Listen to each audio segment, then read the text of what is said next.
বিশ্বের অন্যতম রহস্যময় রাষ্ট্র উত্তর কোরিয়া। তথ্য প্রবাহে কঠোর নিয়ন্ত্রণ, বাইরের বিশ্বের সঙ্গে সীমিত সংযোগ, এসবের মধ্যেই সাম্প্রতিক পর্যটন খোলার সিদ্ধান্ত ছিল ব্যতিক্রমধর্মী। ফেব্রুয়ারিতে কিছু পশ্চিমা পর্যটককে প্রবেশের সুযোগ দেয়া হলেও তা দীর্ঘস্থায়ী হলো না। মাত্র কয়েক সপ্তাহ আগেই পশ্চিমা পর্যটকদের জন্য সীমান্ত খুলে দিলেও হঠাৎ আবারও নিষেধাজ্ঞা জারি করেছে দেশটি।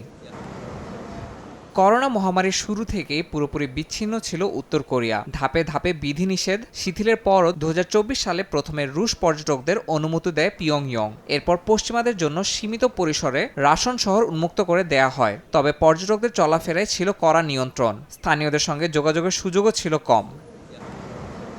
পর্যটন সংস্থাগুলো বলছে, আকস্মিক সিদ্ধান্তে এপ্রিল ও মে মাসে নির্ধারিত সফরগুলো স্থগিত করা হয়েছে। এমনকি আন্তর্জাতিক পর্যটকদের জন্য খুলে দেওয়া পিয়ংইয়ং ম্যারাথনের ভবিষ্যতও অনিশ্চিত। উত্তর কোরিয়ার পক্ষ থেকে কোনো আনুষ্ঠানিক ব্যাখ্যা না আসায় গুঞ্জন চলছে নানা মহলে।